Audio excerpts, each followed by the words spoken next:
So, hello everybody, and welcome to this program.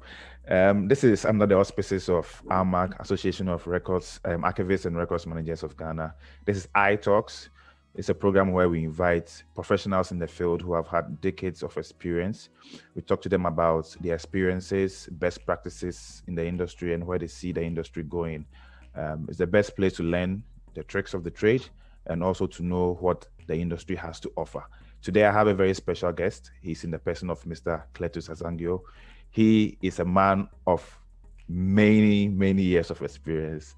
I remember when I had to do my mandatory internship at the National Archives, he was a boss in charge, and he was always a diplomatic man, and I always wanted to work with him. Unfortunately, I couldn't work with him before he retired, but I'm here with him today, and we are going to go through bundles of information on what he did as PRAAD boss, what the history of records management, public records management is in Ghana, and the future that he sees for records management. So, ladies and gentlemen, I'd like you to join me. Welcome, Mr.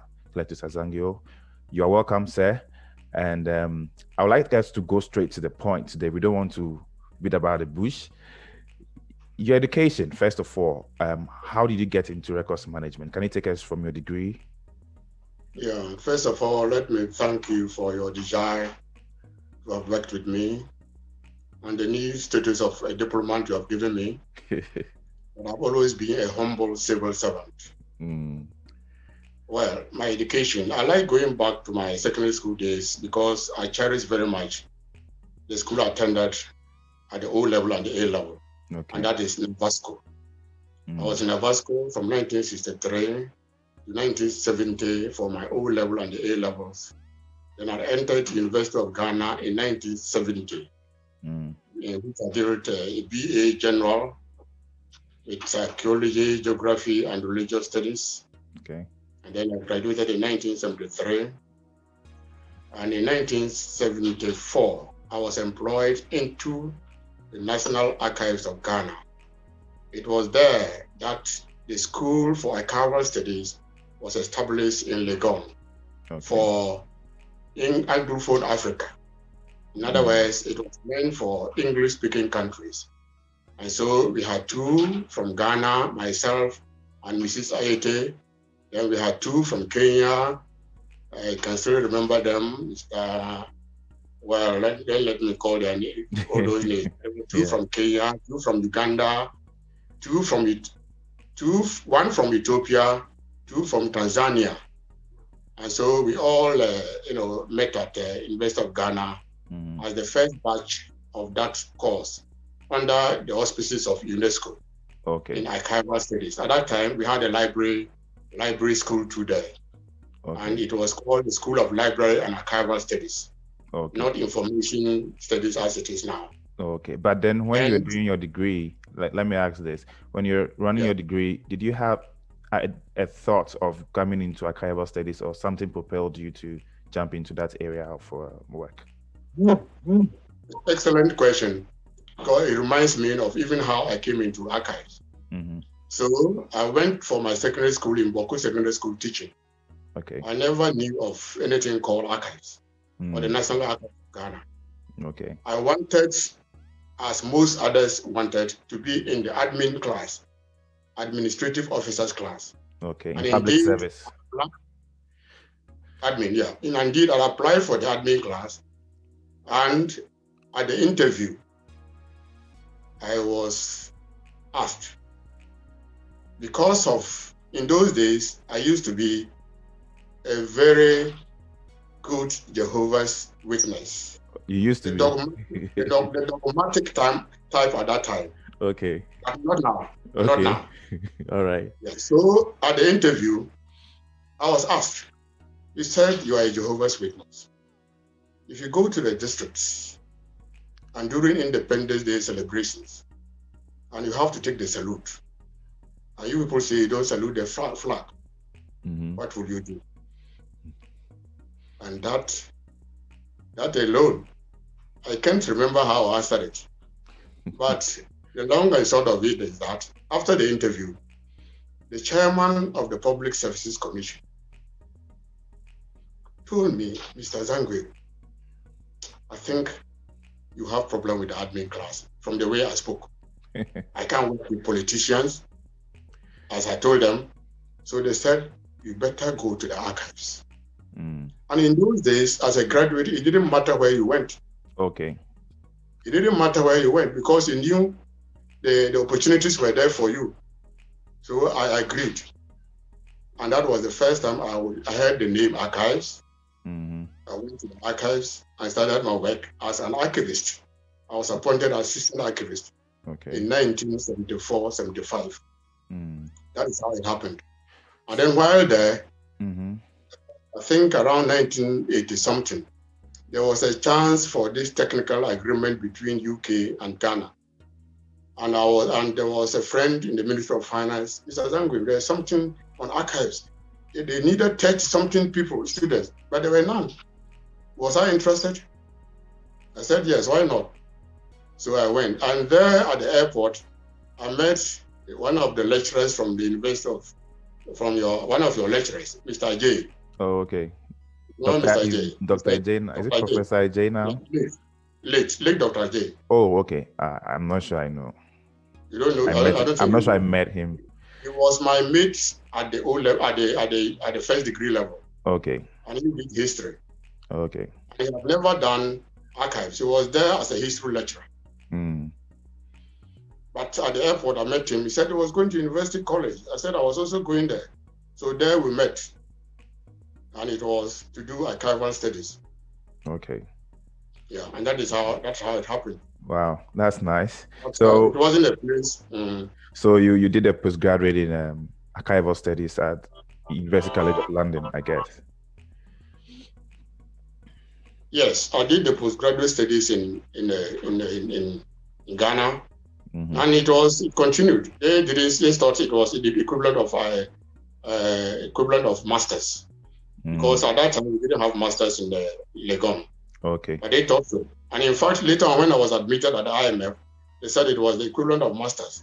But I had a problem at the University College, even though, those were political issues, and I was someone who was a bit revolutionary when the consultants came from London to do something for the archives. Okay. One of them was the lecturers. And Mr. J was a very good friend. So we did it together, and that is how it was. It was good. I had the chance to work with the Surrey Records Office. I had the chance to work with Greater London Council Records, which was what gained most from London. Having the working experience with an academic institution was the best I ever had from London. So how did you progress from being a regular staff at the National Archives to becoming the head of the department? Of course, I went to the London under study leave. So I was still a staff of the National Archives of Ghana. Okay. So when I came back, I continued as a regional archivist for Asante region.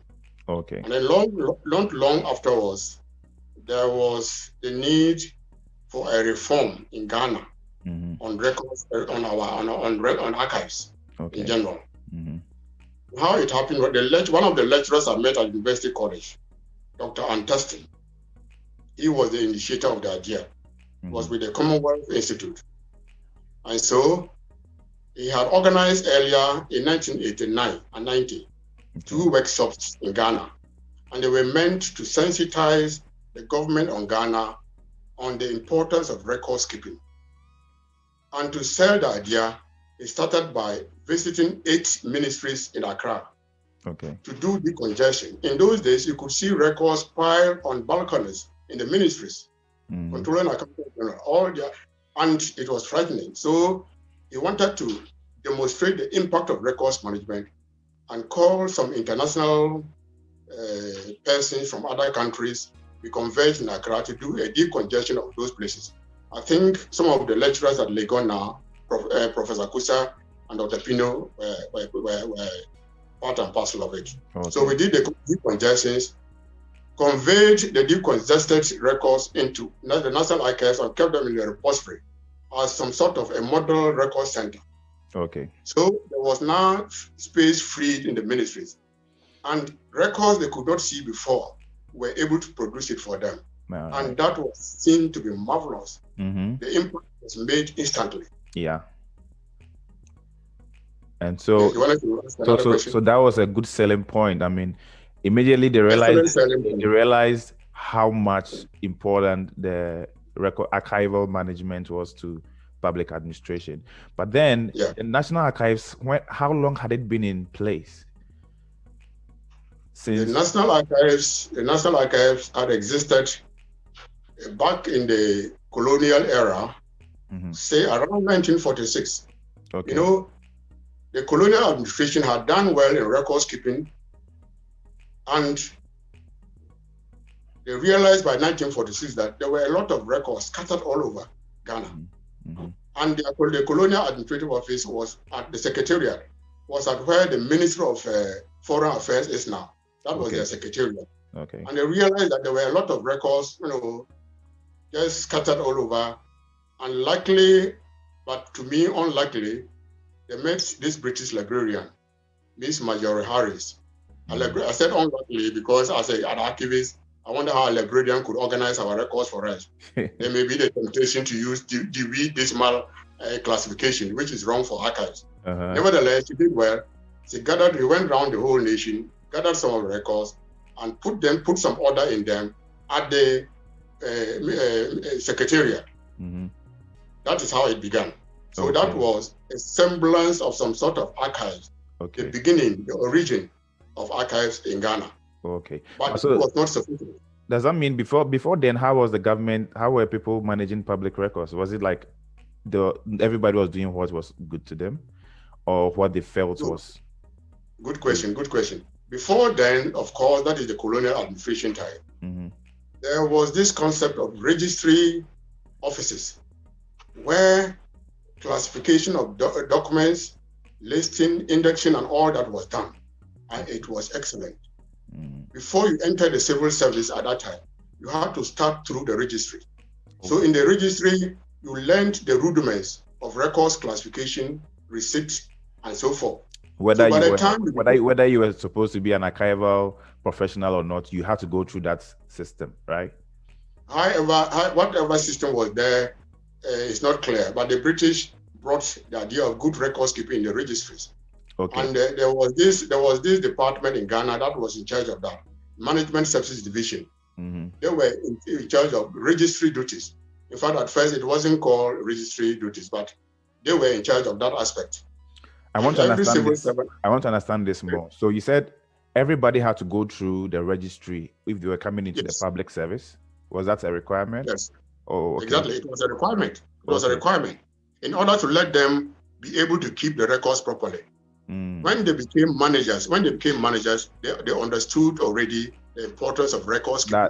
That is a very good point, because then everybody has a very good appreciation of records keeping. Records management. When they are at the top, when taking decisions, they will know what implication it has on the performance of the department. Exactly.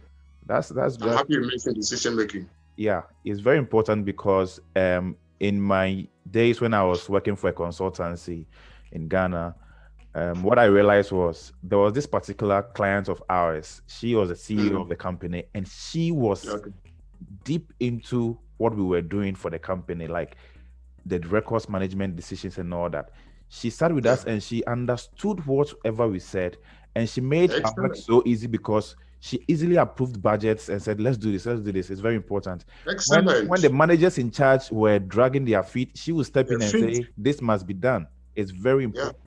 Then later we got to know that during her young days as maybe an entry-level worker, she worked in the archives, and she understands what it means to work there and the resources they need to make it work well. So it's very important that people go through that. It's unfortunate that sometimes people put you in the archives to punish you. When I did my my postgraduate degree in archival studies, my research was on the perception of bankers about records managers, and one of the things that came out was actually interesting. the respondent said that in some of the banks, some of the top banks in Ghana, I don't want to mention the names, when you were sent to when you did something wrong in the banking office, you were sent to the archive as a form of punishment. So you work in the archives for a month or two as a form of punishment. It's like, that is not a place to put somebody who is angry, because they will mess the records up. You don't do that. I was coming to exactly what you are telling me. Yeah. I was coming to exactly what you are telling me. Yeah, go ahead. So after they had entered through the registry and became aware of good records management, things were working fine, as you yourself experienced. But that was not to stay forever. Immediately after independence, immediately after 1957, the registries, as you can imagine, during the colonial administration, was tailored towards a smaller administration. But after independence, with government activities expanding, meaning that records were created, proliferation of records, then came the problem. The registries, which were designed for smaller administration, broke down. They broke down, and now it became more or less, as we were trying to say, a Siberia. Anyone who was not deemed to be doing well was put into the registry. So at some places during this time, we could have laborers in the registry, messengers in the registry. It was more or less their resting room. And do you know what? Those who were supposed to be in charge of the registry duties, do you know what they delighted in? In those days, we had, that brought about the revolution. In those days, we had problem of supply of essential commodities. They were not there. So most of these people who were working the registry preferred to be given chits for cement, for sugar, for commodities, because it was lucrative. They could get something from it. So they abandoned their work as registry clerks and were doing such type of job. And those were the sub-professionals of the admin class, the clerical officers, the executive officers. They abandoned the work in the record, in the registry, and that is what they were doing. So the registry broke down. And they broke down more because the officials were not bothered about doing things in a formal way. They would rather make informal decisions rather than formal decision, because by relying on the records, they will be exposed in many ways. They will realize that they are not to employ a certain number of people, and yet they want to employ more. So employment increased, civil servants increased, and then government activities increased, more records were created, and yet not properly organized. So they became more or less heaps of hills, small hills, spread all over. That is how come the decongestion work was done. So who built the structure, the National Archives building? Who constructed it? Was it the British or it was the Ghana government? Well, we're a British colony, so you can say more or less it was aligned in the British way. So Mr. Akita, our first national archivist, was in 1946, after the librarian. Akita was already sent to London for training. Or is it Canada? Then when he came back, he was the one who really started the archives. So the archives was really started by Mr. Akita in 1949, after the 1946. But because we went back to the registry duty, and archives was not doing anything on registry activities. As I said, that aspect was catered for by the Management Services Division under the Office of the Head of Civil Service. So Mr. Akita, as the archivist, was concerned with those known current records that were archival material. So I remember as an archivist in Kumasi, when I was appointed, they would call permanent, they used to call it permanent committee meetings. That committee was arranged to decide which archives should be kept permanently and which should be destroyed. So at that time, the National Archives was mainly concerned with records in their known current stage. And I could imagine being a supervisor of some of the officers who were assigned to other ministries and departments, and they were there only mainly to work on the archival material. At that time, where was the office located? Is it the same place it is now, or you? Good question. The office was now moved from the what used to be the secretariat during the colonial period to Adabarka in 1961. A permanent purpose building was built Alarabarka, 17 Street, Castle Road, 17 Castle Street. Okay. So the building was then moved there in 1961. And that is how the archival activities began. Is that where they are now? Right? Is that where they are located now? Exactly the same place. Okay, so was that the structure we have now as PRAAD? Is that the first building you guys went into, or there was a provisional building that you guys went into and later that structure was put up? If you know the structure very well, there's a front building now. That was the only structure. That was the only structure. Okay. The front building was the only structure. And that is where we had the search room. That is where we had the preservation services branch. That is where we had the photographic section. And that is where we had the accounts section, personnel office. Everything was concentrated in the front building.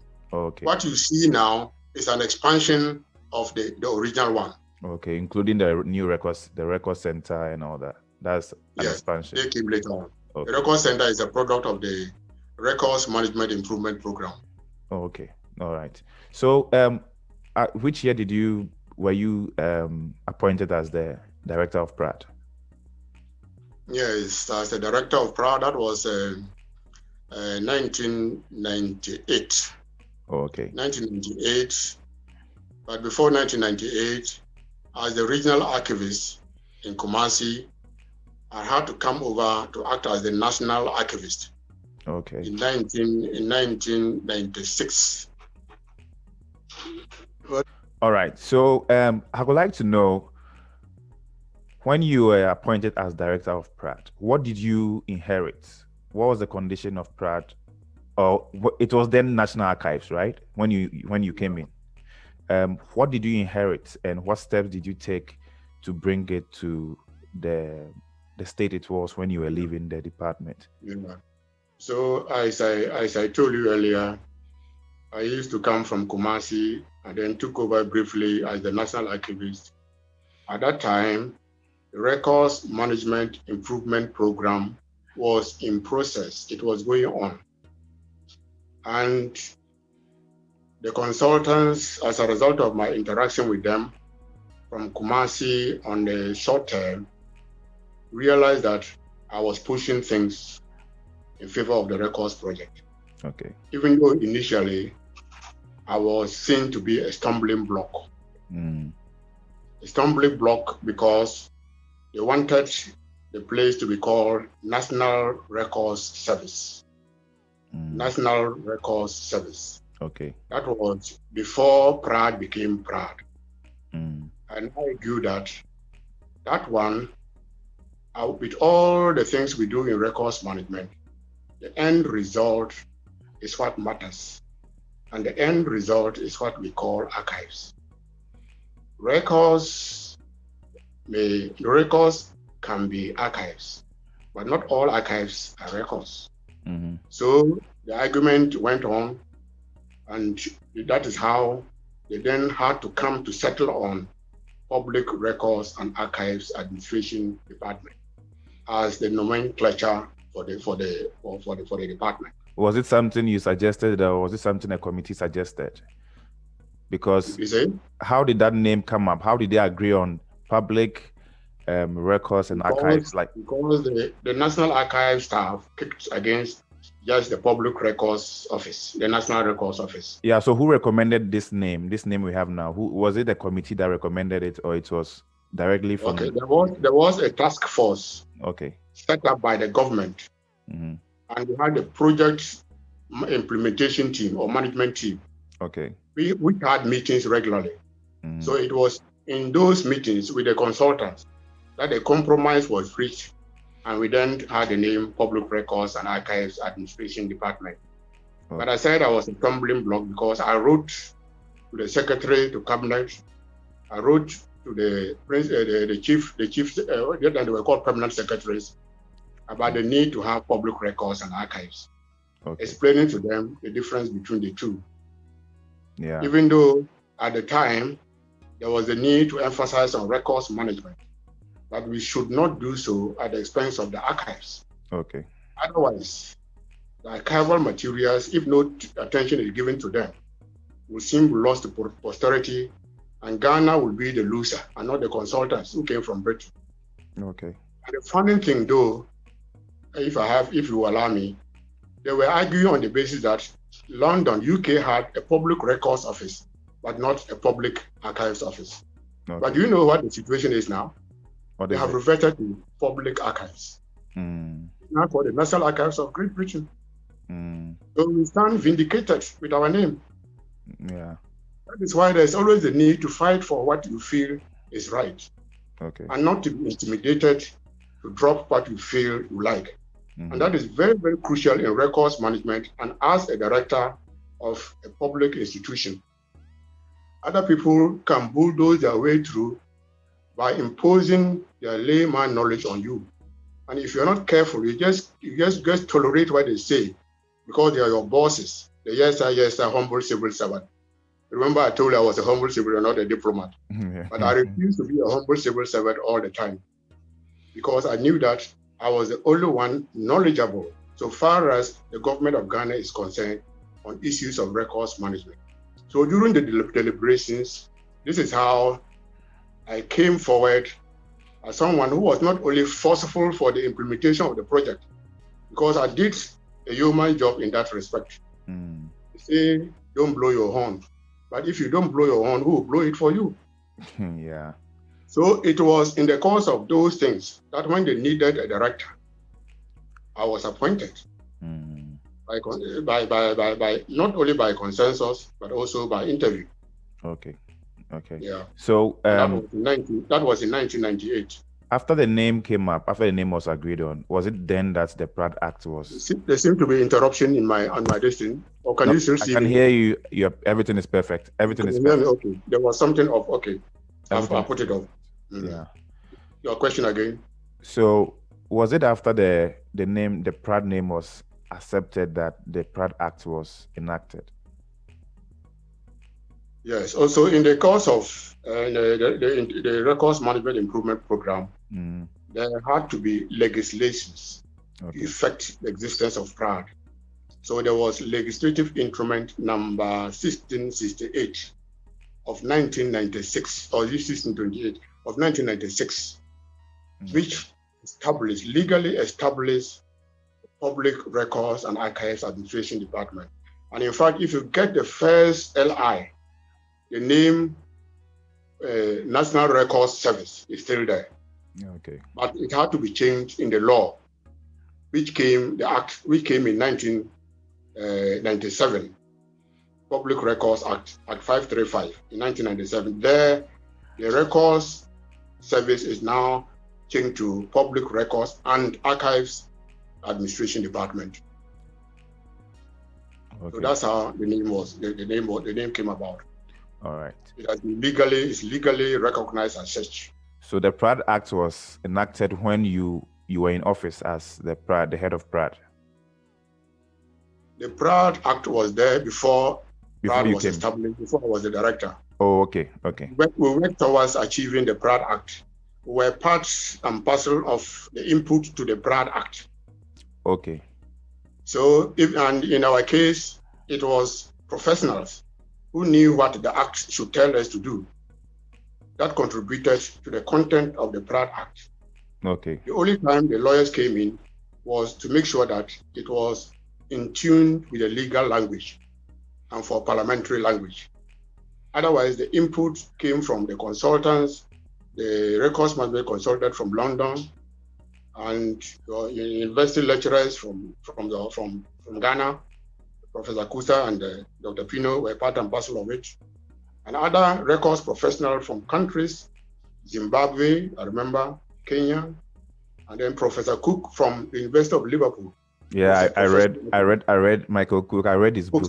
Yeah, I read his books on archives. He was my lecturer. He was my lecturer at the Legon. Oh, okay. He was one of our UNESCO lecturers. Oh, so he taught at Legon. Yeah, he was one of the UNESCO lecturers who taught us. I never knew. He's been my lecturer and a friend. Oh, okay. So most of the time when I was in London, I visited Liverpool not to watch the football match, but to see Michael Cook. Oh, okay.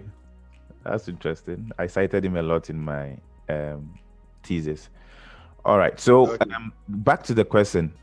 What what exactly did you inherit when you came as director? What were some of the challenges you faced, and how did you resolve them? So it cannot be said that I inherited something in the name of PRAAD, because PRAAD was not existent before. So I started PRAAD. Okay. So maybe you wanted to know what was the difference between PRAAD now and what was National Archives. But as I've already explained, Okay. National Archives was only concerned with the non-record, current records. But now I started, you can say, for example, what I started as PRAAD. I started more or less PRAAD. Okay. I was the first director of PRAAD. I was involved in the records management that worked towards the creation of PRAAD. And so what I inherited at the time of PRAAD was that now we started the holistic management of records. That is including the current records in the ministries and departments and that of the archives. Okay. Now became one. Okay. So we now manage records as a whole, holistically, not as, according to the life cycle concept, but not as archives and records, as used to be the case. That was the fundamental difference. Okay. But then the act was in place before you came into office, right? Yeah, I contributed to the act. Okay. What I mean is, was the PRAAD Act already in place before you became director? Yes, exactly. Because the PRAAD Act was in 1997 and I became director in 1998. Okay. So you were the man to implement the act, I guess. Yes. Okay. All right. There's been issues about the image of the archivists in public institutions. Like I think what do you call them? They are in the records class, right? Yeah. What did you observe, or what were your observations about the way the records clerks or records class was treated by government? Good question. I've told you about the initial stage of the records management that were meant to sensitize government about the importance of records. Yeah. So luckily for me, I started PRAAD with general recognition that records management is important. And I only had to capitalize on it. And the way I capitalized on it was to constantly ring the bell of the importance of records management at every single meeting I was involved in, whether for budget hearing, whether at meetings with the chief of staff or the minister of finance or any ministry. That is how I sustained more or less the already developed interest and importance of records management by government. And that was very key. If I relaxed, it was a different thing when the consultants came as I don't like to use the word white man, when the consultant came as foreigners, and Ghanaians were said to be what? Very hospitable. So the way we treat foreigners is sometimes different from the way we treat our own people. So they may have been very acceptable and ready to imbibe whatever was said by the consultant. But you should not take it for granted that it will be the same if you took over. So I took over with this mentality that I'm not likely to be regarded as how the consultants were regarded. Therefore, from the beginning, try to assert my authority as the director appointed by the president according to the constitution. Every director in the civil service has to be endorsed by the president, but it is not like a political appointment. So I always made it clear to everyone I met, a politician, that I was appointed and endorsed in the same way as they are. And therefore, I'm the representative of the president on matters, on issues of records management. And I therefore had the courage and the confidence to confront anyone on issues of records management. And that paid a lot. That paid a lot because whatever I said was agreed upon. The head of civil service was a fighter also for records management because he was involved during the records management improvement program. And he knew the importance of it. He preached the gospel of importance of records management with us in archive at PRAAD. So that also was an advantage for me as a director of PRAAD because I had the support of the head of civil service, I had the support of government. By that time, the NDC, the chief of staff, I made it clear to him the importance of our place. And you know how sometimes I made it? When I heard that the chief of staff had a meeting, end of year meeting, sometimes he brings chiefs, he brings others from the public sector. You know what I'll do? I research into the archives about something relating to the chief of staff and his area. Okay. And I will go and present it to him. And you know what? He'll be surprised, shocked. Then he tells me during the gathering, during the meeting, to address the people, the chiefs. And I will address them and tell them the importance of archives. The chieftaincy lineage is meaningless without archives. And I'll produce the document there to tell them some of their ancestral history. And they will look at me as a ghost. That is how they got attracted to Prague, and they knew Prague was the place in the civil service at the time. Wow. With that as a cap, everywhere I went, it was easy. Whether as a budget or a financial release for the work of Prague, things were good for me.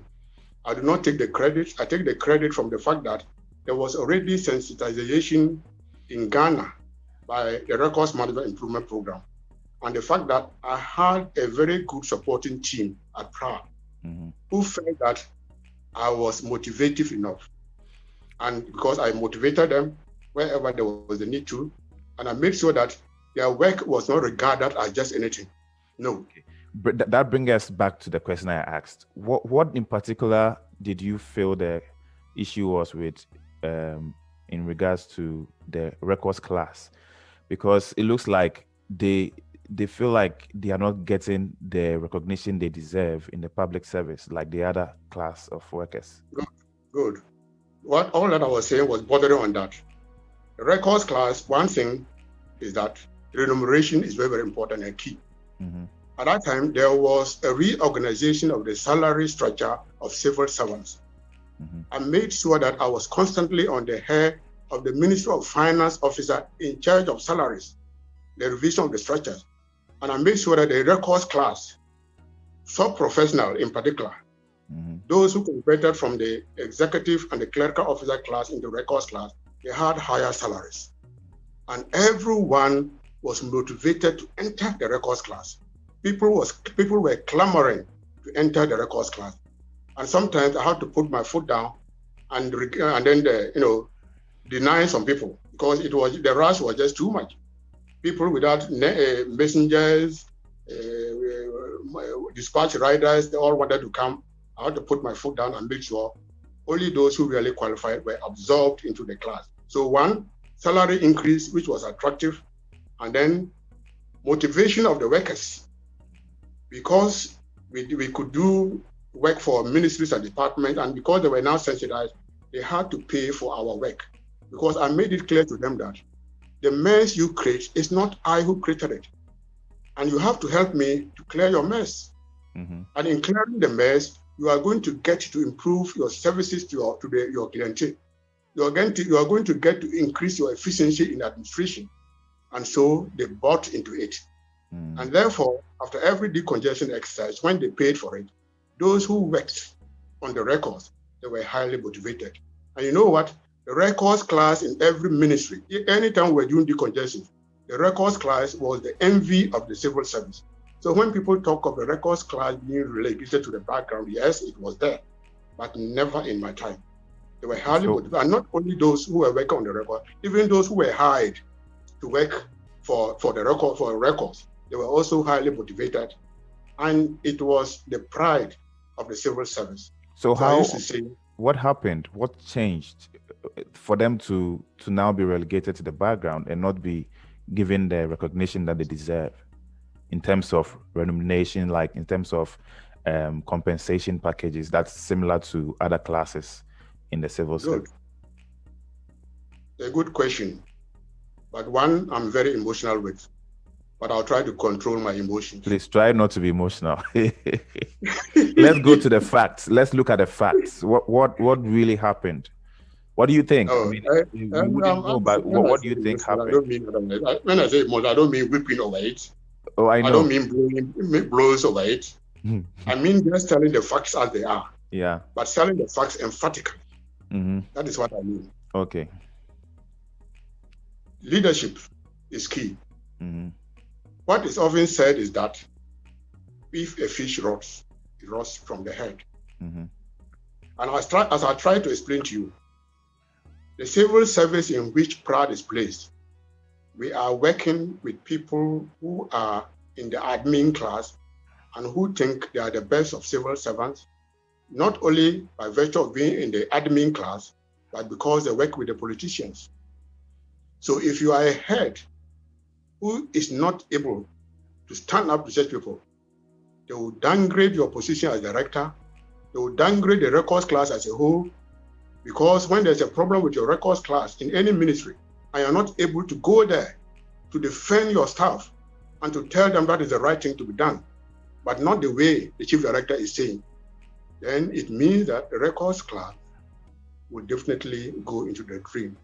So one, good leadership, fearless leadership, ability to win the support of government officials, especially the chief of staff of the office of the president.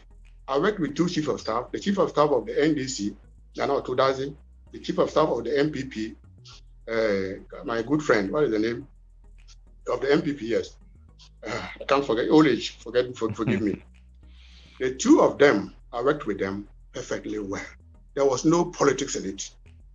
It was just professionalism.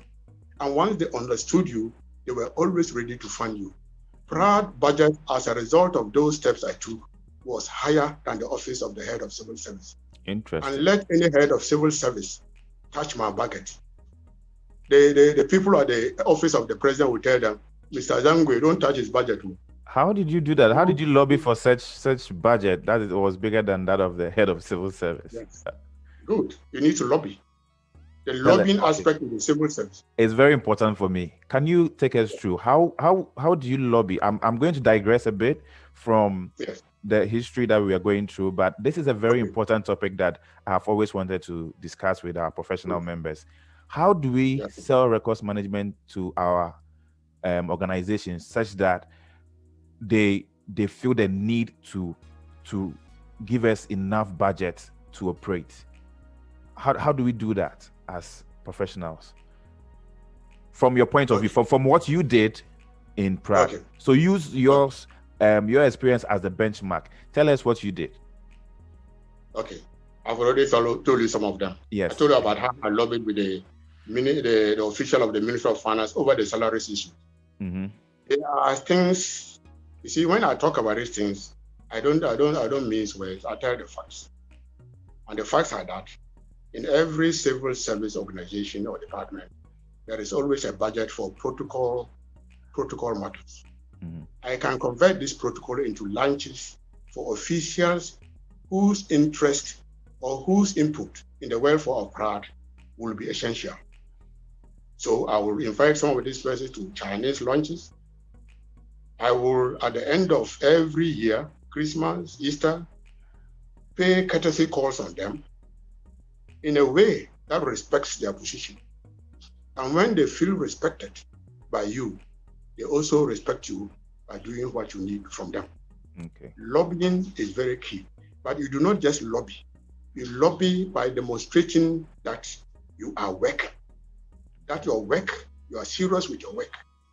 And that is how, when the first assessment of directors in the office of the head of civil service was done, allow me to blow my horn again. I was judged excellent. Wow. I was judged excellent. And you know why I was judged excellent? Tell me. All the directors, the things they wanted to hear from the directors concerning their various places of work, none of them did it except Mr. Azangweo. Are you there? I'm here. I see something trying to interfere with me. So how did I do it? I made sure I portrayed PRAAD. Every office. Can you take your finger off? Can you take your finger off the phone? Because your hand is your finger is in the camera. Okay. Hey, the thing is falling. I don't know why it should be falling. Wait, let me pause the video. So, all right, let's go. Let's continue. Sorry for the interruption. We can continue. Yes. Pleasure. All right. So I was taking you through the lobbying. So yeah. It's not just a matter of lobbying, but also demonstrating your worth. You must prove to be working hard and meeting their needs.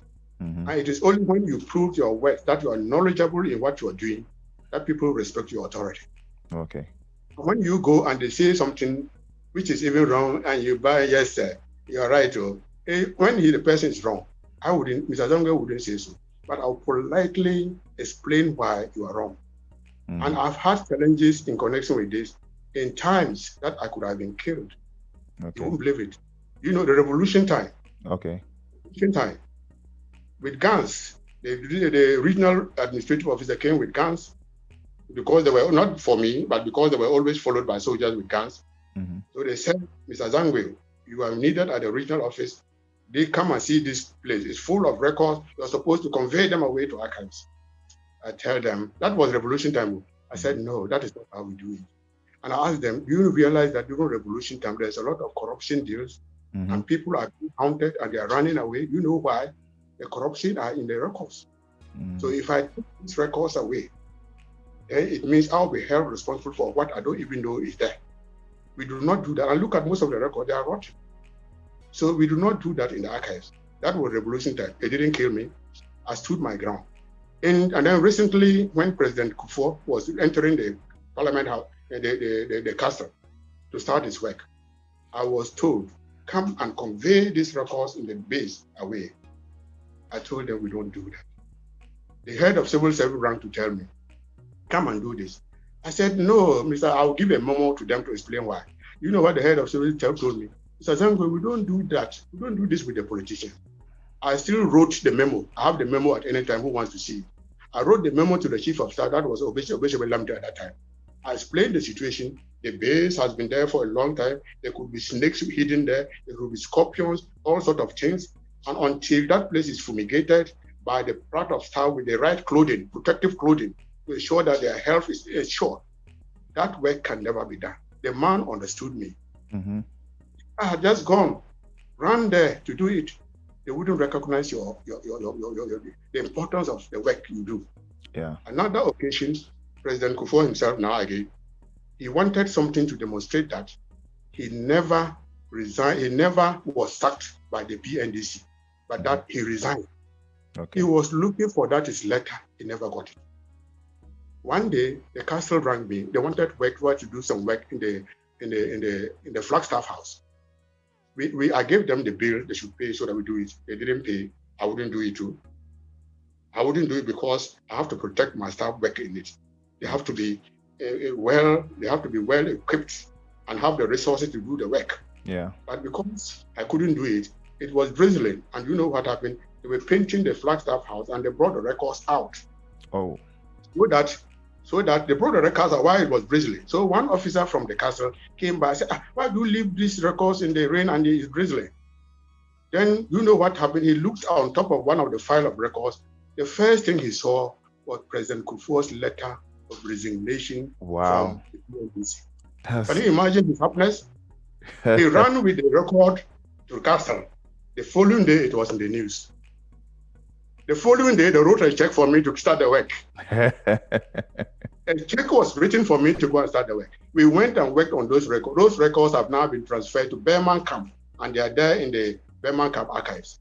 Okay. That is what we should be doing as archivists, as records manager. Oh, there's an archive at Berman Camp. Is it like a military archive? You say? Is there? Yes, there's a military archive. Oh, okay. Okay. Yes, you know the military have a better archives. Okay. So when we worked on them, because of the security nature of the records, they had to be transferred there. And they are now in the archive, well worked, and they appreciated the work we did. Said, that is what you can do there? I said, yes. That time, Brigadier, I've forgotten the name. He was there. And he was there when we were arguing for the records management in Ghana. Okay. And now he saw, you are really right. Look at the work we have done. I was right in fighting for what I was fighting. Mm-hmm. So that is how we should do as leaders. If you are timid, not ready to fight for yourself, for the department, and for your staff, they will relegate you to the bottom and make you a carpet to walk upon. Not only you, but your records class staff too. That is why the situation is now. I'm afraid to have to say most things I see happening now could have happened in my time over my dead body. Okay. So let me jump to this. What are some of the challenges that you have faced implementing the PRAAD Act? And how have you been able to? The PRAAD Act, to me, the PRAAD Act as it is, I had no challenges implementing it. Because one, I made sure the PRAAD Act was produced. We had workshops throughout the whole country. And from the PRAAD Act, I read to them the important Section 9A. Every public records office must ensure that they have proper records management in place. And that proper records management must be supervised and ensured by PRAAD for it to be done. So everyone understood me, and they only had to rely on me. The Act played a leading role in making people to understand that there's a legal document backing the work of PRAAD. And in this Act, there were portions in which if you mutilate a record, you can be jailed. Yeah, and you'll be fined to pay some amount of money. Exactly. Yeah. Yes, exactly. So I saw some of my regional staff, especially the whole staff, he used to quote certain portions of the Act, frighten all the offices, and he found it good working in his offices.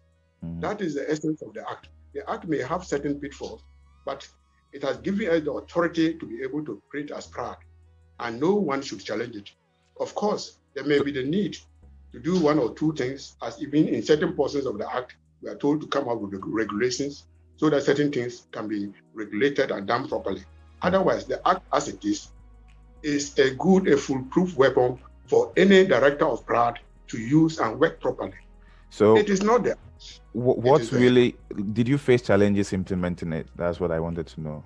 Were there challenges when you had to implement it in public institutions? There are bound to be challenges because people will tell you, we cannot do it, we have no budget, and so forth. There are bound to be challenges in implementing it, not with view to the content of the law, no, not at all, but with view to accepting that their records should be streamlined and a new system should be put in place for them, especially when you have to go to a department and have to implement a new classification system when they are already used to a certain system in the past. But sometimes you do not just have to, force your new way of doing things on them. You study the classification system they have in place, see how you can adopt it so that they will both understand it and then own the process. And that is the way. And that challenge is not only in Ghana. You have that challenge everywhere. I told you I worked with the IMF. Yeah. When we were implementing records throughout the IMF, there were certain officers who said, no, we want to do things this way. And then I'll quote their law and tell your law says this should be done this way because the records are not yours, they're for the IMF. And they understood it easily. So such challenges are bound to arise everywhere when you're implementing a law. People will not easily change. But then I want to know how you went about addressing those challenges when people are not listening to you and they don't want it to be done, or they are like, we don't want this change. How did you convince them? How did you manage the change process? Yes, your introduction of me was a diplomat. Diplomacy. Yeah. Diplomacy and persuasion. Diplomacy, persuasion. Sit down with them, let them understand, tell them what they are saying.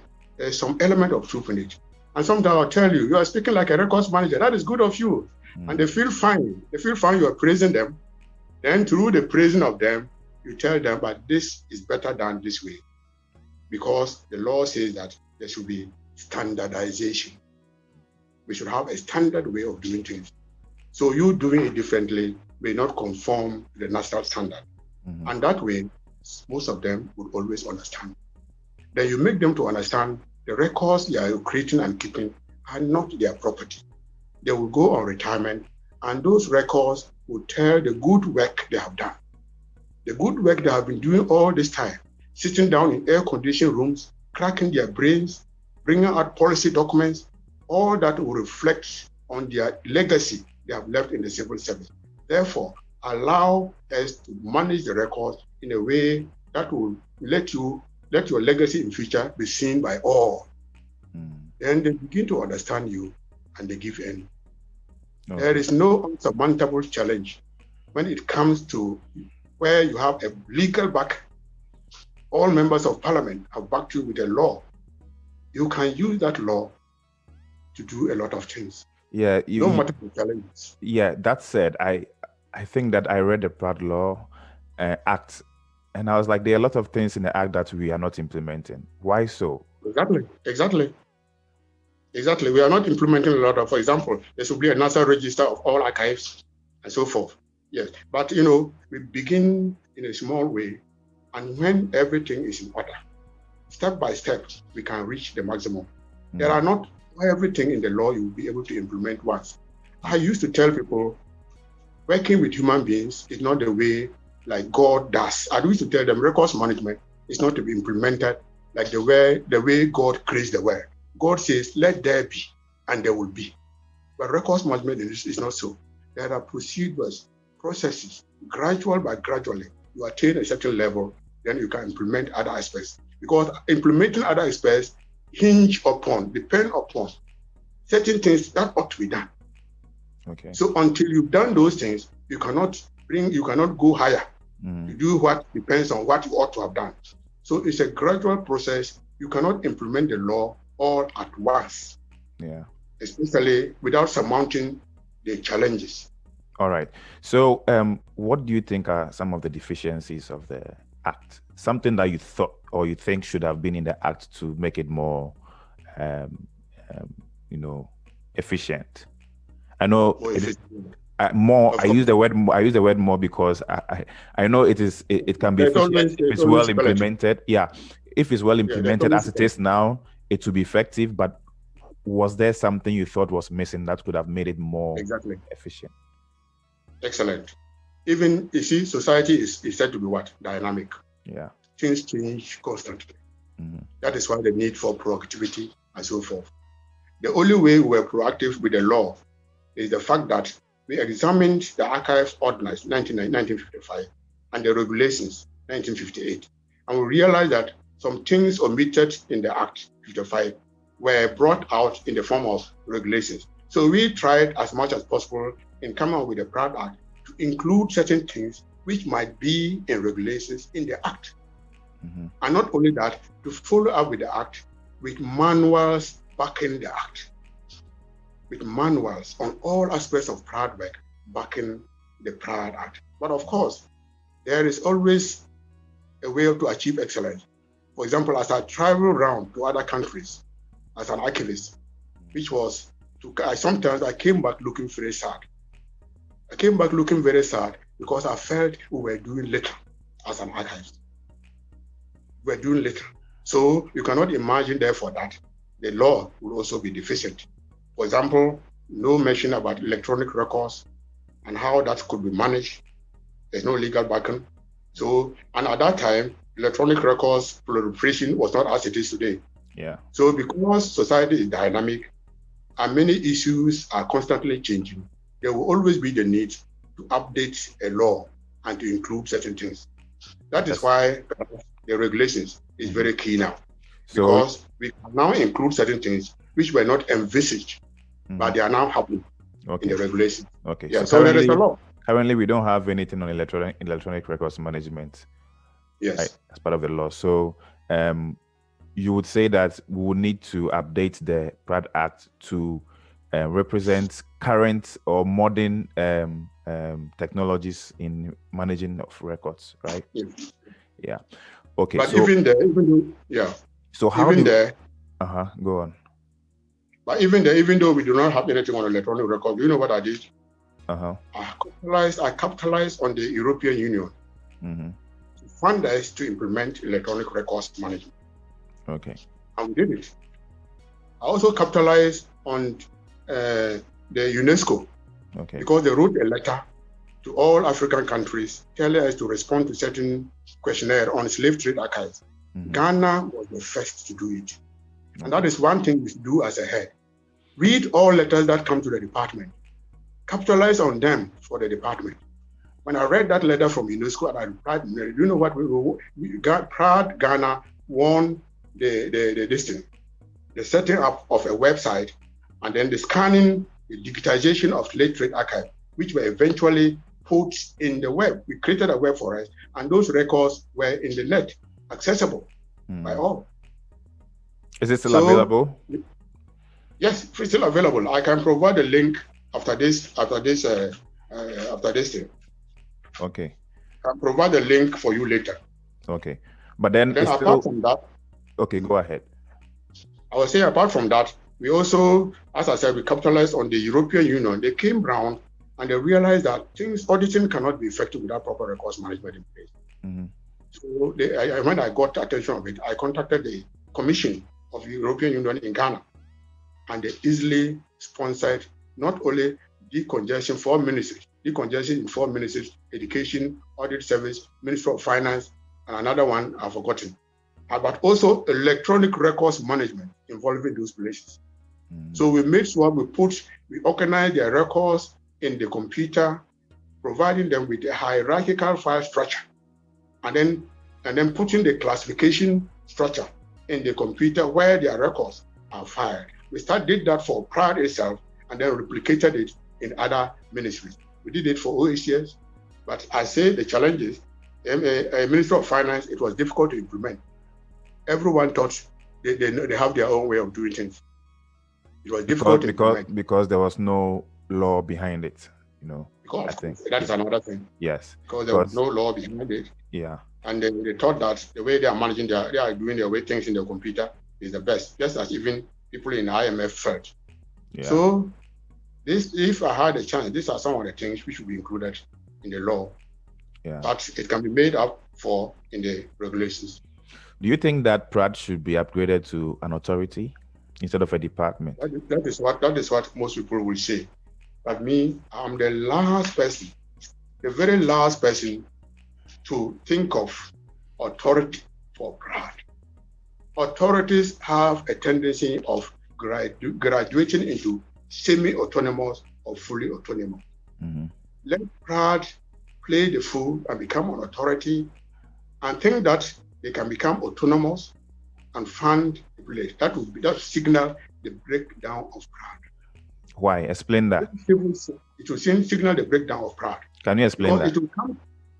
Say? Can you explain that more? Because I'll explain that. I thought, from my point of view, when all the authorities that the government has created, they get more resources, they get more funding to operate, and that is what I think PRAAD needs more funding, and they also need that power to be able to exert their authority on public institutions in managing their records.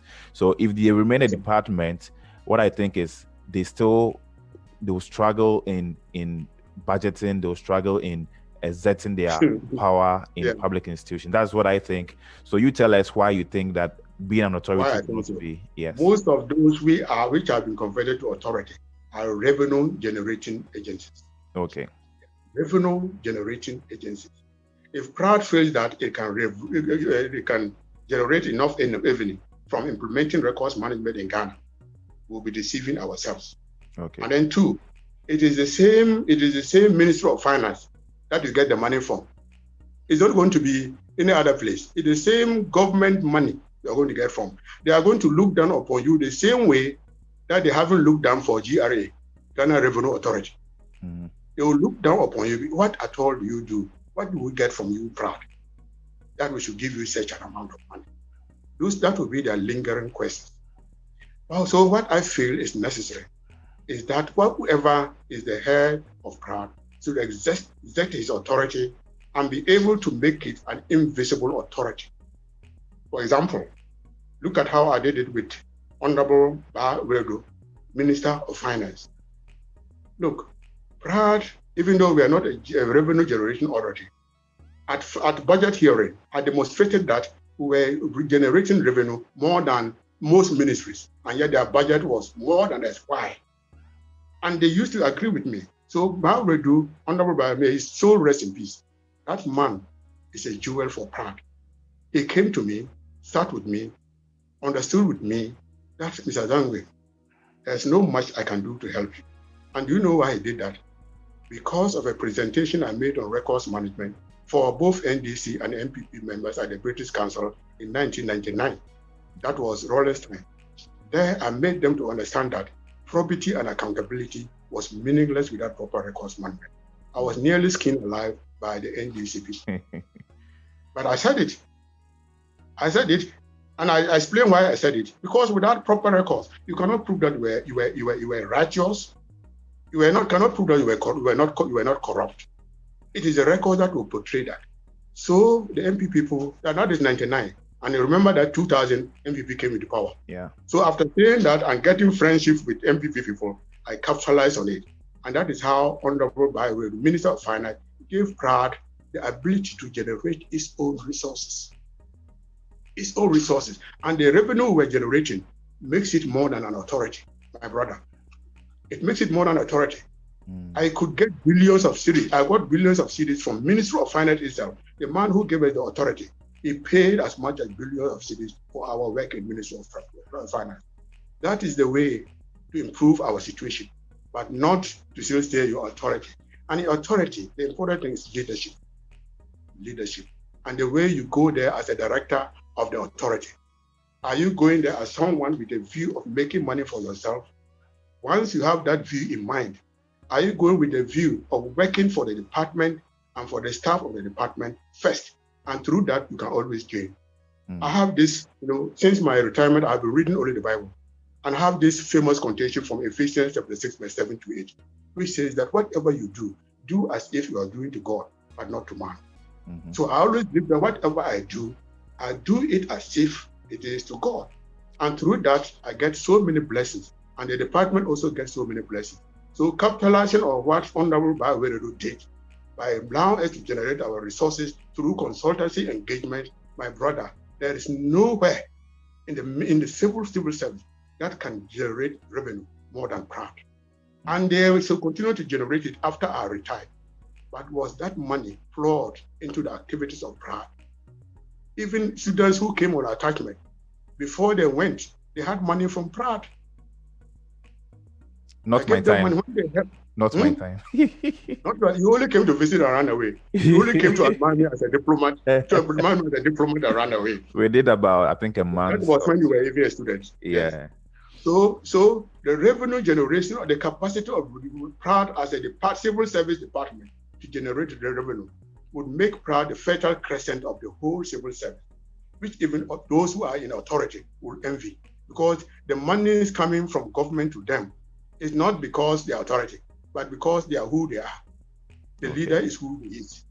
And the people, they are who they are. You need to lobby before you become authority. And if you don't take time, you lobby under conditions that will cripple you as an authority. So in saying that, I want to put this question to you. If we are recruiting the director of PRAAD, what are the core competencies that we should look out for? I've seen the advert on the director of PRAAD, and some of the things said there are excellent. The things they should look for are there, they are excellent, but whether it will be so is another thing. Can you give us list a few of those that you think would be best? See? Can you list a few of those competencies that the director should have to be able to? You must be a good team builder. You must be a good leader.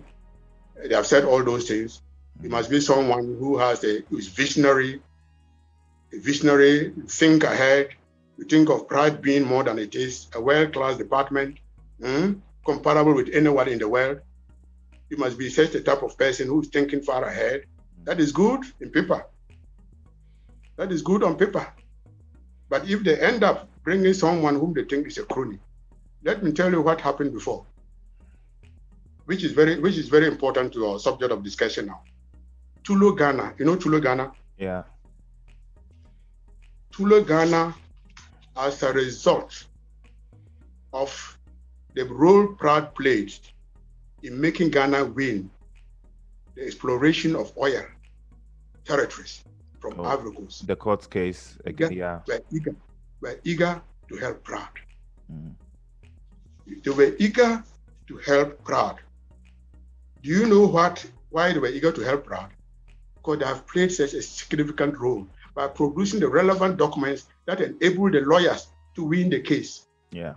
The lawyers came back from Germany to celebrate among themselves. You see, we saw NDC lawyers and MPP lawyers celebrating with the president. I intervened at that time. I rang the Secretary of Cabinet. Why this? I even wrote an article in the social media about that. Why this? Why this without even recognizing the role PRAAD played. I was never in social media, but because of that alone, I came to social media just to illustrate the thing, the what PRAAD did. So, and because of that, Tulu Ghana came with about over 850 million pounds sterling proposal to lift up PRAAD. You know what that money could do for PRAAD? A lot. But why? But why did they not do it?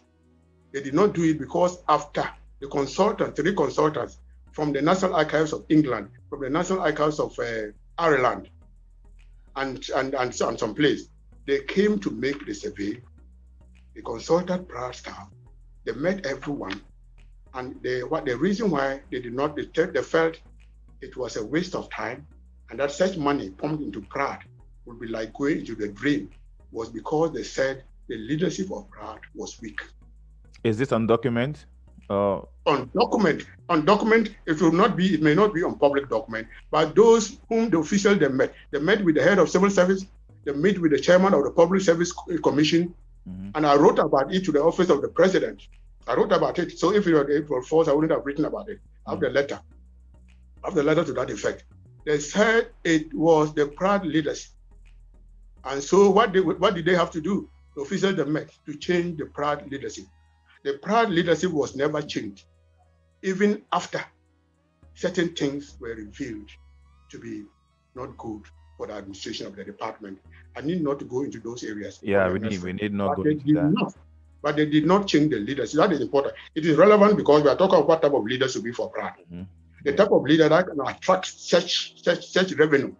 The type of leader who demonstrate that is capable of managing the place so that whatever money is put there will be used to the benefit of the department and to the office. They were saying that they cannot do that because of the leadership. And the leadership has never changed. And so that money has gone into waste.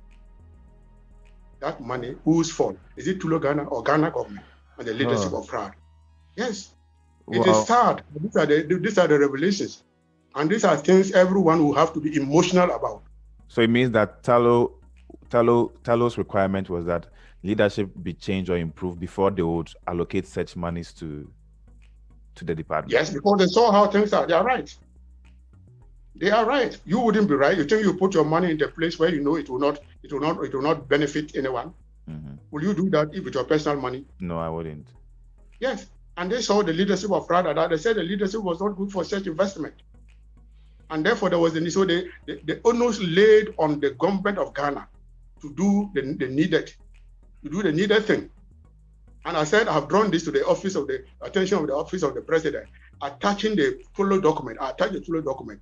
But I was doing so as a poor pensioner, my brother. I was doing so just as an ordinary pensioner, whom they think is just interfering into things. But I was fighting for the welfare of a department which has such great potentials for the development of this country, for the development of the records class, so that their present status would have changed forever. Okay. Can you imagine the sort of training they would have been exposed to in advanced countries on electronic records management, the opportunities of IT investment alone was supposed to be, IT investment was supposed to be 750 million. Wow. Ghana cedis. Yes. No, pound sterling. Wait, 76 million or 760 million pounds? 750 million. I can give you the document. Wow, that's a very huge amount.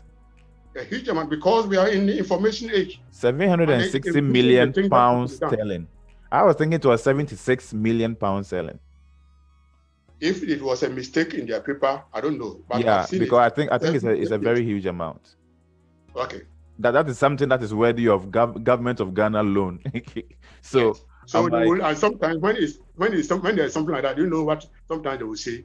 When I was talking about the European Union support to Ghana, and I mentioned the huge sum, I made a mistake just like you have seen here.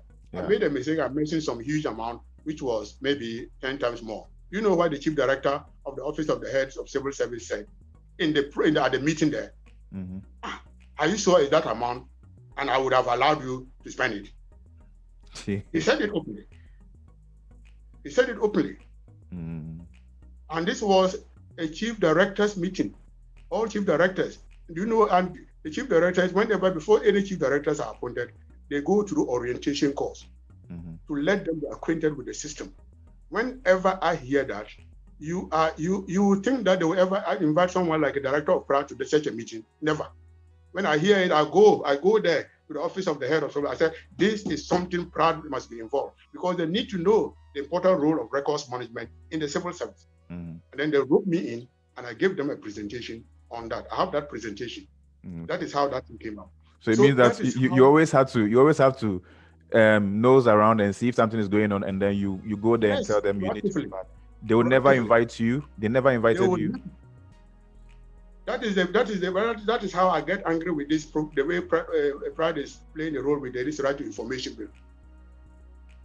But I wouldn't don't let us go there, because it's an emotional topic for me. Yes. So that is how it is. You always need to go.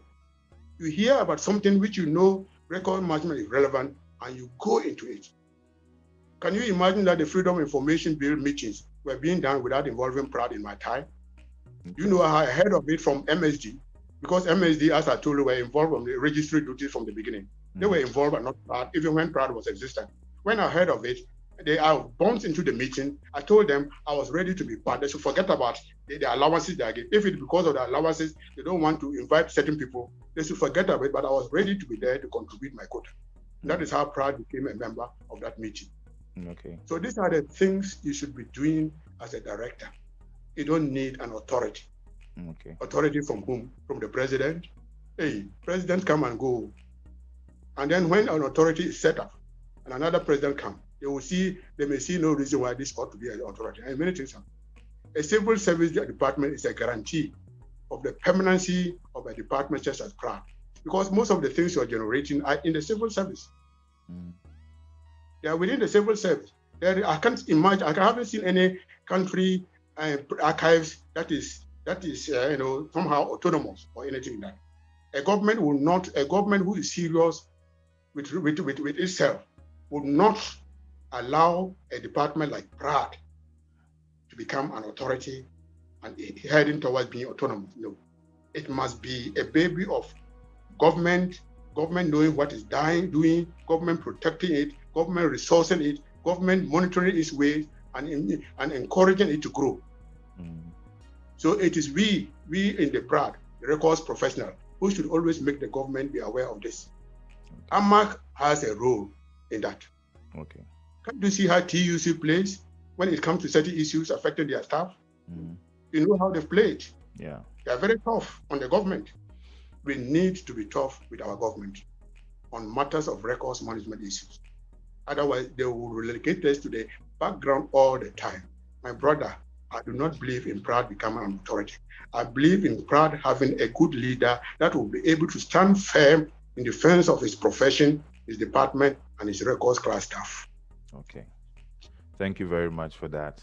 So, what exactly do you think the role of AMAC is in, helping PRAAD to? AMAC as a professional body should grow to such an extent that his voice is seen to be potent. His voice can be counted. But at present, we do not seem to demonstrate that. Until we demonstrate that to government, that we are capable. And AMAC should be strong and have a close, strong link with PRAAD. So that the moment they realize from PRAAD that things are going a certain way, AMAC can intervene. I got sad when I was fighting for PRAAD in the social media. I got sad and bad, but there was no alternative because I had gone to the ground to speak to them. But when it comes to fighting people like the head of civil service, and I don't fight just like that, I go to them first, hear their views, and they were understanding. The head of civil consoled me to the higher degree. He understands what I'm saying because he understands the importance of records management. But when I left that meeting with him, later on, what happened? And I will not keep quiet for that to continue to happen. That's why I took the matter to the social media. And if I were director of PRAAD, the first thing is that even if I were director of PRAAD, what was happening to PRAAD could never have happened. I cannot allow head of civil service to hijack my budget, the capital budget, and spend it on my behalf. Why? And the capital budget is the main thing. The only one who can plan for capital budget of PRAAD is the director of PRAAD, but he knows the sort of equipment required, the sort of things that ought to be done for PRAAD to get to use the money for. No one else knows. No one knows what budget should go for PRAAD. And I used to do it alone. I used to face Parliament and tell them my story. Sometimes they will tell me what this man is, bring some notes for us. And I'll produce the notes, go back to PRAAD, produce the note, go and put it in every member of Parliament's pigeonhole. Even if they don't read it, it is there. One day they will read it. Mm-hmm. And that is how it should be. We must be vocal. Already they don't regard us. So if you're not vocal, they will never see you. Unfortunately, we cannot threaten a strike. Mm-hmm. We should never threaten a strike, but we should constantly demonstrate our importance and significance and tell them the consequences of what they are doing, where it is leading the country to, and not the government. That is what I feel AMAC should be doing, especially an important topic like the Freedom of Information Bill. Mm-hmm. They are going astray. No one can keep them. A director of PRAAD may even find it difficult, but I would not have found it difficult. But now I would have tormented the Minister of Information to such an extent that he would feel miserable about the whole thing. I would have done that. Because I'm fighting not for myself. I don't want to gain anything. Right now, if they want to give me a consultancy on freedom of information, I will say no, because I don't want to work with any government. Because they will never listen to my views, and I will never agree with them on many issues. Their thinking is different, my thinking is different, but an organization such as AMAC, they will know that you are fighting for the country. AMAC cannot be fighting for any individual.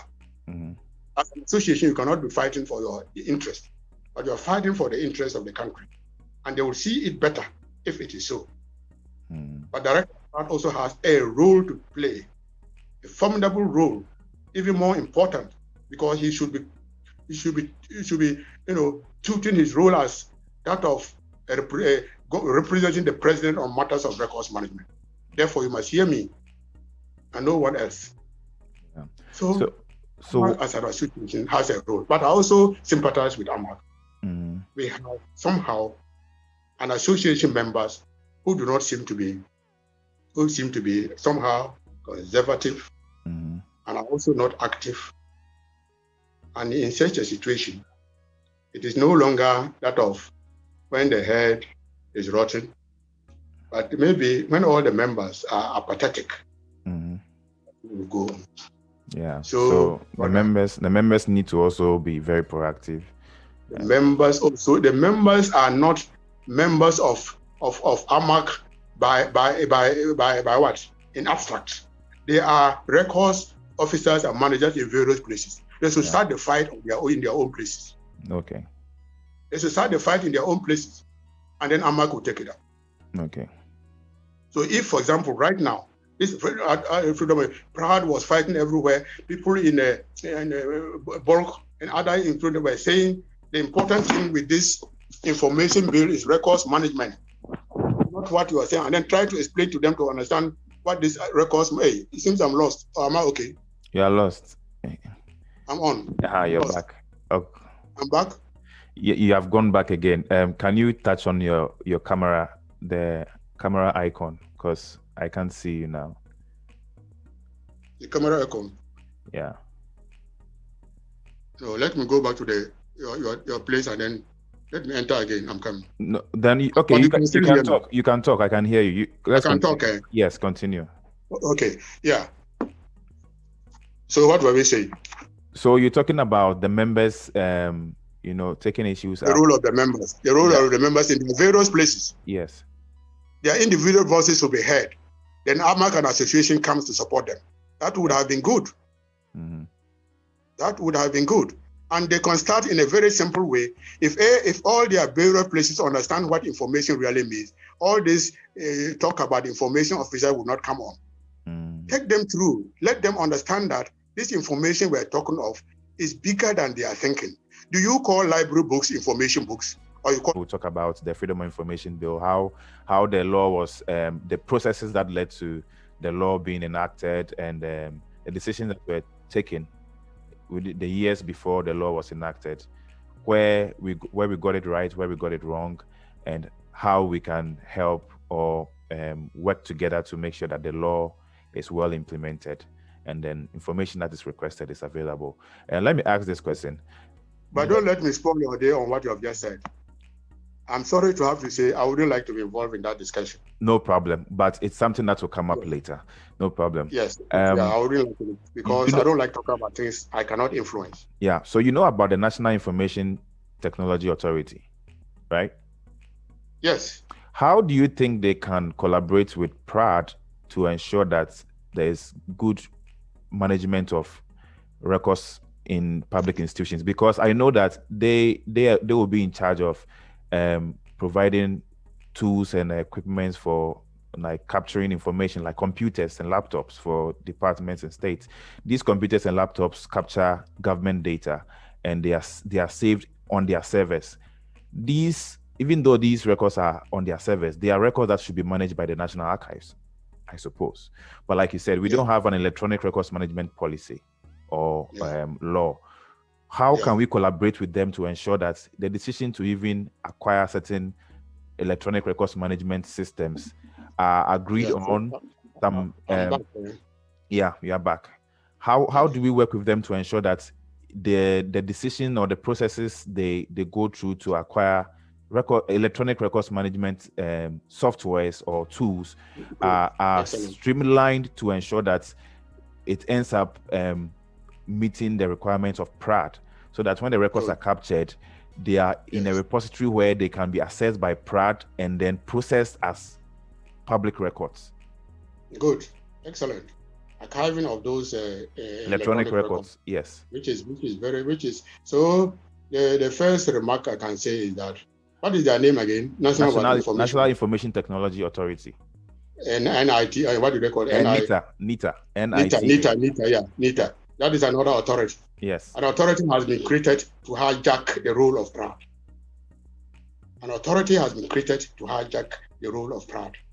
But in the first place, you know how it even came that PRAAD benefited from NITA. They came to realize that there was a place called PRAAD. Mm-hmm.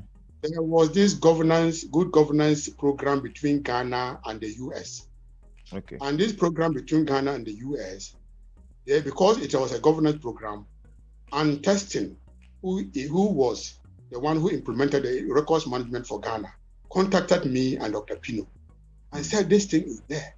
And he understands the World Bank are doing this thing, and he doesn't see why PRAAD should not have been an implementing body of such a thing. So we tried trying to find out which people are that doing this. Luckily, I was at that time giving a presentation to chief executive officers and chief directors at Chinyani at Capital Hotel, and NITA people were around.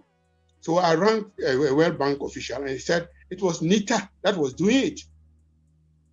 So I made the director of PRAAD to contact NITA. That is how director of PRAAD gained computers and scanners from NITA. Mm. That is how they gained computers and this thing from NITA. NITA began to see, that was the first time perhaps, NITA knowing that PRAAD has an important role to play. A strong director of PRAAD should have taken it from there, and he would have been collaborating with NITA. NITA would have known that most of those things being done should end up at PRAAD, and that PRAAD should have been a collaborative partner, an undeniable collaborative partner. Otherwise, it's failed. Look, it's Ministry of Communication. But they are on the Ministry of Communication. What will happen if next year there is no Ministry of Communication or any other time? Where will NITA be? Well, it is an authority under the communication, but it may not still be there with change of governments because it was created by a certain government. That is the problem of the authorities. And NITA ought to learn, whether a political institution or not, that they ought to cooperate with PRAAD to succeed. But what they are doing now, as you rightly point out, it is likely that most records will not be part of our archival collection, which will be sad. But it will be sad, just as you have seen it, PRAAD doesn't seem to have seen it. Yeah. It is an unfortunate situation, my brother. Yeah. And that is where the leadership situation is key and important. Yeah, we really need to work on that, because for me, I think it is not about saying who has taken whose role or who is doing what. It's about collaborating for our country. Exactly. So that we effectively capture government decisions. Activities, yes. Activities. We capture every record that comes into the government system and make sure that it's available for access. Right now, people are going to request for records, but then if it is not well curated, it's not enough to put records on a server or on a system and say we have saved it. How do you take the archives from the records? Because first of all, the electronic records need to be archived as well. If you find those that have enduring value, they have to be in the National Archives server or wherever you guys have as a repository for your electronic archives. But I don't think we even have an electronic archive repository in the National Archives, do we? No. We don't. So this is something that PRAAD can work with NITA NITA can easily provide servers for PRAAD to have their electronic archive stored. Exactly. So these are the kind of collaborations that I think we need to push, and instead of trying to challenge them when they go wrong and say you guys did not involve us. No. Let's lobby, like you said. Let's lobby them. Let's lobby them to understand that we can coexist and make the country a better place for all of us. I like the way you put it. Why are you shying away from being director of PRAAD?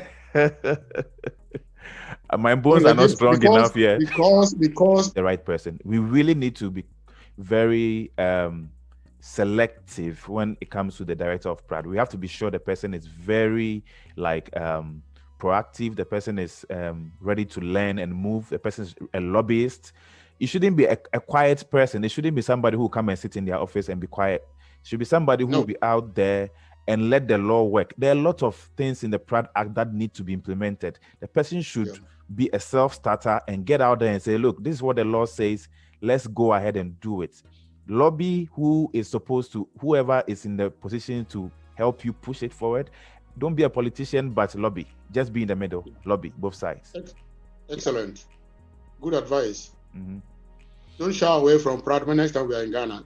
Work closely with the director of PRAAD. Share these ideas to him. That is where AMAC also has a role to play. These ideas should not be hidden. These ideas should not only be with AMAC, but they should be propagated first to the director of PRAAD. Yes. So I think you made a good point that AMAC should work closely with PRAAD. And that is something that I would like to talk to our president about.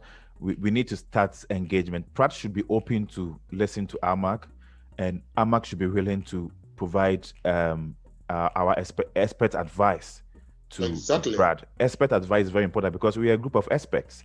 So that's all we can do. And if we need to constantly put out publications to sensitize the public and the government about what needs to be done, then we need to do it collaboratively.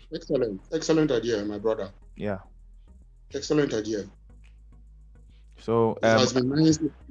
Yeah, thank you very much. I think I've taken most of your Saturday evening. Sorry, but anything with records can take my whole life. We would take all the knowledge you have in your head before you rest. I don't intimidate me with death. I'm not poking you there. I'm saying before you rest. Yeah, because the years of experience you have had. I mean, you've worked with IMF. Is it IMF? IMF, yes, International Monetary Management. Yes, you've done a lot in the industry, and we believe. And you know what? There, I didn't just work. I didn't just behave as a consultant. I behaved as a worker. So I got to know the work of most of the records of professionals there. Mm-hmm. But I was there to act as a consultant, telling them what to do. But no, I decided to work with them, and that is why they like me there too. Okay. Yeah. So we will have other sessions where we will be very practical. Maybe we'll talk about appraising records for archival accessioning and all that, so that some of the practicalities of doing the work would be brought to bear to some of the young people who are in the profession. Some of the students who see these things as theory only would not appreciate what it is when they come to the practice of the profession. Yeah. So we'll call on you again to discuss more practical. This is more of history of the National Archives, PRAAD, how it came to being, and your role in helping the department function till you left. currently we don't know the state of the National Archives, but we would interview the next PRAAD director and see where they are now, what they have inherited, and what they think they can do to improve it. Yeah, it will be nice. It will be nice. It will put him on the alert. Yes. It will help him to do the right things. Very important. So Amak, this is one medium of reaching out to PRAAD to streamline the real issues that need to be addressed, put it on paper, and then put a strategy around how we should approach it going forward. So for us, certain engagements like this bring some information that otherwise wouldn't have been out there. Some of the things you mentioned today, I've never heard about them. We did administrative history in our master's program in archival studies, but some of the issues that you mentioned might have been omitted because you are the one who went through it real time and you know what happened. So that's data, that information is very crucial for us to have good perspective of where we have come from, where we are now, and what we can do to improve our future. What do you think, as your parting words, can be the future of PRAAD? Oh, PRAAD has such a great future. The potentials of PRAAD are so enormous, and getting the right director in place will unearth a lot of potentials that PRAAD staff will be very happy with. So I pray that we get the right director for PRAAD and the potential that will be unearthed. And that director should not forget to consult Tulu, Ghana, to rethink about the funding of their project to PRAAD. Okay. PRAAD staff, they have such great potentials. There is no further to be in the civil service than PRAAD. The records class, records professionals, they are the shine, the pride of this 21st century. That is why it is an information age. Okay. So PRAAD has a great future, and we must all help to see how PRAAD can stand on its feet, correct its past errors, and then be able, once again, to become the fertile crescent, as I used to say, of the civil service of Ghana. Thank you very much, sir. It was an honor having you, and we can't wait to see you again on specific topics. Have a great day. It was a pleasure talking to you, my brother.